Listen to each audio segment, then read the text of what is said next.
So, it's my pleasure to introduce our speaker this morning, Reverend Dr. Michele Whittington. Her vision for her life is to travel her ever-ascending spiritual journey and serve others with love, compassion, and humor as they travel theirs. With that vision in mind, she became an ordained religious science minister in 1998 and served as senior minister to the Creative Living Fellowship, a religious science community church in Phoenix, Arizona, for almost 22 years. She's also a licensed Art of Feminine Presence master teacher and a certified real love coach, as well as a positive intelligence coach. When Michele left the pulpit in 2018, she began a new ministry as the founder of Unleash Your Life Consulting. In this new expression of her vision, she's a nationally sought after speaker, offers classes, workshops, and retreats, as well as one-on-one mentoring, all aimed at empowering those who want to take their feet off the brakes and fully embrace their dreams. In early 2022, she became the executive director of the affiliated New Thought Network. And when she's not engaged in all of that, she's living her unleashed life with a rescue dog, Curly. Welcome, Reverend Dr. Michele. Thank you, Vance, and good morning, everyone. It is a delight, just an utter and complete delight to be here. So happy to be with you guys again. I've been here a couple times, so it's really a joy. You know you're doing something right if they invite you back. So that's always a wonderful thing. I want to start this morning with an oldie but goodie. You've probably heard it before, but it bears hearing again. And it's the story of twin boys, little boys, who resembled each other in looks alone. That's the only way they were alike. If one thought it was too hot, the other one thought it was too cold. If one thought the TV was too loud, the other one thought it was too soft. If one said up, the other one said down. One was an eternal sunshine and roses optimist, and the other one a doom and gloom pessimist. So just to see what happened, one time at their birthday, their father decided to do an experiment. And he loaded up the pessimist room with every gift and toy and gadget he could think of. And he loaded the optimist room with horse manure. A little bit later, after the boys went into their respective rooms, the father walked by the pessimist room and saw his son sitting in the middle of all this stuff, crying bitterly. And the father said, "Why are you crying? What's wrong?" And the little boy said, "Well, I have to read all of these instructions before I can play with anything. And every one of them is going to take so many batteries. And they're all eventually going to break. And before they break, all my friends are going to be so jealous." True to form. So the father walked out of that room, went to his other sons, the optimist room, and he sees his son frolicking for joy, laughing and jumping in this room full of horse manure. And he says to his son, "What are you so happy about?" And the little optimist says, "Daddy, in all this horse, there's got to be a pony somewhere." I wish I had a band right now that could go, and a drummer that could go ba-da-doom, ba-da-ding after that. It's an oldie, maybe not such a goodie, but it makes a great point. And the point is that we can find the gift or find the pony in anything. And that's our theme for this morning, finding the gift, even in the pile of manure. So I love the November theme of abundance. And so this can apply to financial abundance, the love of the abundance of love, abundance of happiness, abundance of peace, and anything at all. So just know that this falls under our full umbrella of abundance, finding the gift in the middle of the stuff. So according to a great book, Through God's Eyes, Finding Peace and Purpose in a Troubled World by author Phil Bostic, I want to share with you a quote that is the basis for our time together today. And that quote says, "All it takes is a shift in perspective to recognize and appreciate life's gifts, even when, especially when, what you are experiencing seems anything but a gift." Breathe that in.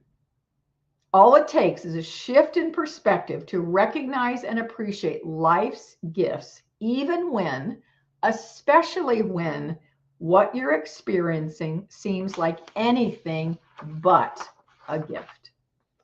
Now, I love this book. I'm choosing to use that quote and other ideas from the book today. I think this book should be on every true student's shelf. And I have a confession to make about that quote. When I read that sentence, it actually kind of ticked me off. Those three little words at the beginning, and not the three little words, "I love you," the three little words, "all it takes," is a shift in perspective. All it takes makes it sound simple, right? Easy. Like all it takes is a flick of a wrist and you can shoo a fly away. All it takes is typing in a few keywords into Chat GPT and you'll have a cogent, well-organized statement about whatever you're looking for in your hands in a nanosecond. All it takes is the push of a button and 2 minutes later you got hot soup out of your microwave. All it takes, parents, is for you to give your kids that look and they know that they are in trouble and they've been busted, right? Right? All it takes, simple.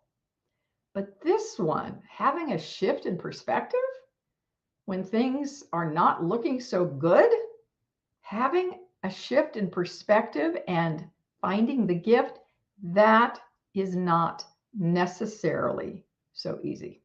At least it hasn't been for me. Maybe it is for all of you, and if so, rock on. But for those of us who have a challenge now and again, finding the gift when it's hard to find, I want to offer you some thoughts this morning. Because what I realized once I got out of my way, out of my own way, which I invite you to get out of your own way this morning if you took a little bit of offense to all it takes.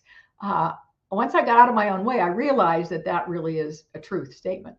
That is a statement of truth. Master Teacher Jesus once said, "Ye shall know the truth, and the truth shall set you free." What he didn't say is perhaps that truth is going to tick you off first. He didn't say that part, but that is often what happens. But making that shift is possible, and that is all it takes.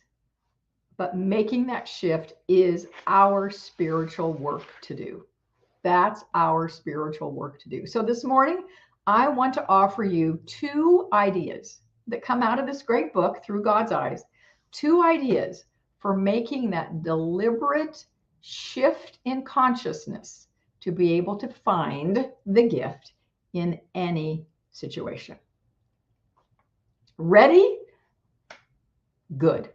Here we go.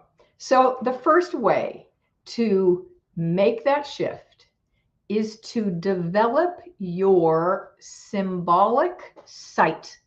Now, what in the heck is symbolic sight? Caroline Myss coined that phrase, and her definition of symbolic sight is this. It's deep and it's beautiful, so I'm going to say it twice.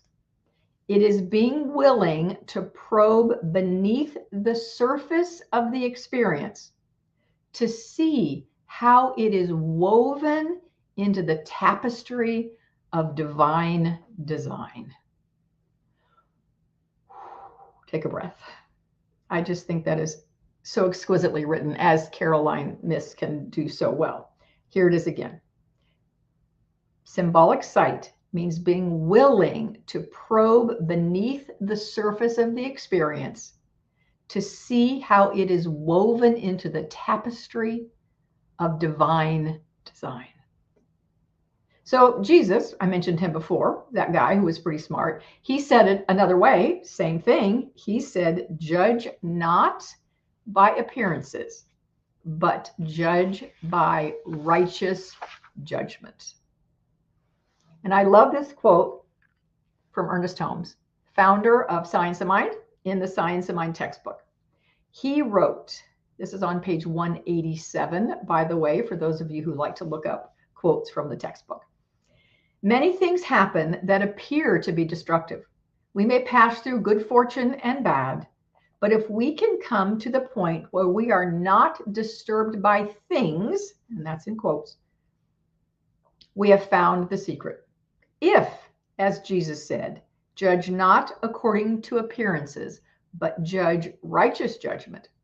If, I repeat, we can judge in this manner, out of any chaos, we can produce harmony. And that last phrase, out of any chaos, we can produce harmony, is in all caps. So when Ernest does that, we know he wanted us to put an exclamation point, a star, circle that statement. If we can judge righteous judgment out of any chaos, we can produce harmony. Judge righteous judgment equals developing your symbolic sight. If we can look below, beyond, be above, however we want to look at it, underneath the surface aspects of any situation, we may, I'm not going to say may, we will discover the blessings and the gifts that are there. So take a breath, because I'm going to ask you a personal question or a personal reflection. Is there, or maybe I should say what instead of is, what in your life right now could use some symbolic sight? Is there an area in your life that things do not appear to be going well, that you're afraid about, that you're upset over, you're frustrated, you're angry? Some situation, some occurrence personally in your life, maybe in our world, whatever it might be, is there an area in your life where you could apply right here and right now, or maybe develop your symbolic sight around it? Because I can promise you, when you do that, when I do that, when we do that, the gift that's there, and there is a gift, more than one probably, the gift will be revealed. Now, here's the thing. It may not be revealed instantly, in the moment, in a nanosecond, although it might, but it might not. It may reveal itself over time. But if we keep this idea of our symbolic sight in the forefront, it will be revealed. Absolutely. So I thought I would try to experiment with something with us this morning. Since we're online and, I'm sitting in a studio, I can't, well, my office, but in an online studio, I can't tell who's here. I don't know how many people are here, but I'd like to have a little interaction from those of you who are here. And that's going to be in this way. I've got a couple of quotes, several quotes during the rest of this time together that support what I'm talking about. And I'm going to share the quote. I'm going to give you a hint about who wrote it and who said it. And then if you think you know, please be bold and put it in the comment. Just type in the comment who you think it is, and we'll play here a little bit. So here are a couple of quotes that support this idea of developing your symbolic sight. Here's the first one. Everything has beauty, but not everyone sees it. Everything has beauty, but not everyone sees it. So here's the hint for the author of that quote. A single named Chinese teacher and philosopher who lived before Jesus began a spiritual movement which contains his name. Anybody online watching on Facebook or however else want to take a stab at who that was? I'll give it a minute. Well, not a minute, a couple of nanoseconds. Shy people. All right, I'll tell you, because I know you want to know, right? Confucius. Confucius is the one who said, everything has beauty, but not everyone sees it. But when we develop our symbolic sight, we can find the gift. And even, I'm seeing Lao Tzu, they're popping in now, Buddha. Good job, you guys. And those are really good guesses, but it was Confucius. I need to wait a little bit longer for the answers to come in, and I will do that next time. All right, so the idea is that not only will you find the beauty, the gift, even if it isn't immediate, what will happen for us is that we will be blessed along the way in lots of areas beyond that particular situation when we're willing to see things in a bigger way. When we can and do develop this symbolic sight, we raise our consciousness. We raise our consciousness, which opens our eyes and allows us to live life more fully, abundantly, joyously. All right, okay, here comes the next one. Get your fingers poised and ready to answer the question. All right, see who said this. It is not what you look at that matters. It's what you see. It's not what you look at that matters. It's what you see. This was said by a philosopher, an American philosopher and author, who also said this pretty famous quote, "Go confidently in the direction of your dreams, live the life you have imagined." And he also wrote the book Walden while sitting around a pond. Who said that? It's not what you look at that matters. It's what you see.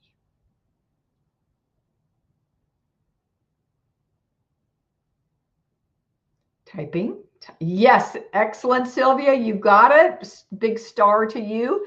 When I was a minister and Thoreau, Cynthia, was a great, that would have been the second guess for sure. It is Ralph Walden. I was about to say, when I had my spiritual community, religious science church in Phoenix, I used to love audience congregant interaction. And I would ask questions like this, or, do different things. And I would toss out chocolate. I would toss out Hershey's Kisses or little Dove chocolates to the ones who got the answers correctly. I can't do that here. I can't toss out chocolate, but consider yourself given a chocolate kiss for your answer. Nicely done. All right. Having symbolic sight means we're willing to see that in every challenge, there's an opportunity. There's a gift. It is there. And I want to share with you an example of this. I have a coaching client named Linda. Oh, I love that. Thank you. Thank you, Sylvia. That's beautiful. I have a coaching client. Her name is Linda. And Linda went on a Peru trip that I and a colleague of mine co-facilitated a couple of years ago. And we went to all the famous it was a sacred tours trip. And so we did all the sacred sites, including Machu Picchu, which is really what Linda wanted. That was her big thing that she wanted. That was her bucket list item. Now, the thing is, Linda is in her mid-70s and she has MS. This trip was very, very difficult for her, physically difficult, and then emotionally difficult for her. And the trip is not easy. It's high elevation. It's walking on little Incan steps, little cobblestone type step, even pre-cobblestone, just rocks, narrow, uneven steps, lots of travel, lots of moving from place to place. It's arduous. I say it's not for the faint of heart. Linda struggled. She really struggled and was frustrated and couldn't do a lot of what she wanted to do. When we got back from the trip, she wrote my colleague and I an email. And I want to share a couple of bits of it with her permission. This is absolutely 100% with her permission. This is how she found the gift in a disappointing experience for her. She wrote, "I have not wanted to accept I have MS and related health concerns, and have continued to move forward through my life as if all is just fine. I have spent a lifetime being a caregiver, first my family, then through the various vocations I chose along the way. I am one of the most resourceful people I will ever know, but have had little regard for my own personal resources. All my life, I have persevered through even the most difficult circumstances. It has always been easy to teach others to help themselves, but my teachings fell short when it came to me. I save others, not myself. But our trip brought me face to face with my greatest fear, becoming unable to do all the things I still need and want to do in my life. I now know that it is not possible to do those things without stepping out from my dissociative shield. I knew the altitude and the quick pace of the tour could be a problem, but I was sure I could overcome, as I always have. Facing my inability with our entire group was very difficult. I had to allow a giant Peruvian boulder to break inside of me. When I didn't think I could take another step to allow myself to accept your loving care and physical assistance. You have helped me realize that it is much more important for me to accept the love and help from those around me who are giving from their whole hearts than it is to do it all by myself. Linda found an incredible gift right in the middle of extreme difficulties. She developed her symbolic sight. So before we go to our second way to shift that perspective, I want to ask you a question. How can you more fully develop your symbolic sight so that you can find the gifts embedded in every life experience? We'll talk more about that in our discussion after our time together here, but that's a question to ponder. So the second way that we can do that, all it takes is a shift in perspective. A second way that we can make that shift may sound a little odd. It may sound strange. You may not understand why I'm saying this, but believe me, it helps us shift our perspective. And that is become a gift to someone else. Become a gift to someone else. All right, here comes our next opportunity for a cyber chocolate kiss. Here's the quote. You may be the only Bible someone else reads. I love that. You may be the only Bible that someone else reads. This was said by one of the great, often considered perhaps the greatest American novelists and humorist with a very big, bushy mustache and hair. Who is that? And Sylvia, I'll be curious to know if you have a poster of him up on your wall as well. Who said that? You got it, Vance. That's perfect. Mark Twain is the one who said, you may be the only Bible somebody reads. Here's another one. A single act of kindness throws out roots in all directions, and the roots spring up and make new trees. I love that. A single act of kindness throws out roots in all directions, and the roots spring up and make new trees. Blessings abound when we bless, is what that one means. Hint, here's the hint. The first female aviator to fly solo across the Atlantic Ocean. And that one would be, drum roll, her name is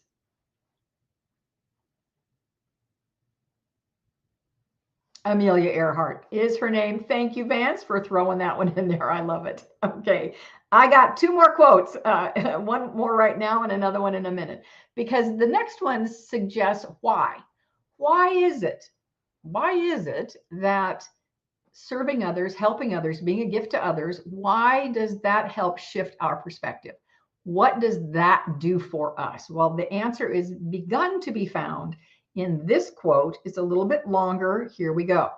The most important aspect of John 3:16 is this: for God so loved the world that he gave.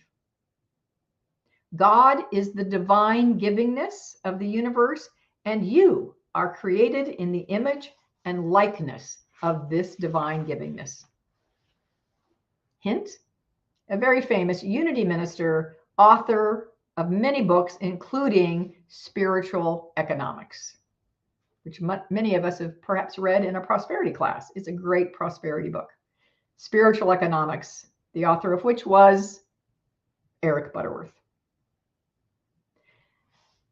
That last part, you and I are created in the image of divine givingness. Thank you, Judy, for popping Butterworth in there. I love it.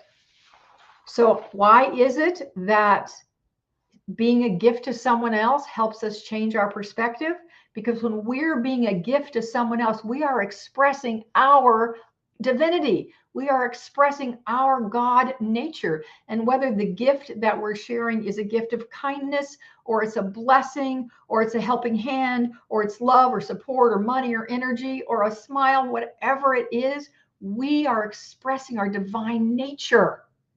And when we express our divine nature, there's a big shift in our consciousness. So I have a question about this one as well. And that is, what can you do today and tomorrow and the next day and the next day, maybe beyond what you're already doing, to make someone else's day? So I said at the beginning of our time together that finding the gift in everything, even the times it's difficult, is our spiritual work. Why? Because it causes us to look from a higher perspective, and it causes us to evolve our consciousness. It causes us to evolve. I want to give you one last quote. I won't make you guess this one. It's from Eckhart Tolle. He said, "Life will give you whatever experience is most helpful for you to evolve your consciousness." So how do you know that this experience is the one you need? Because this is the experience you're having in the moment. Our two questions for shifting our perspective are: how can you more fully develop your symbolic sight so that you can find that gift? And what can you do today, tomorrow, the next day to be a gift for someone else? Go out and do those and find your gifts. Namaste.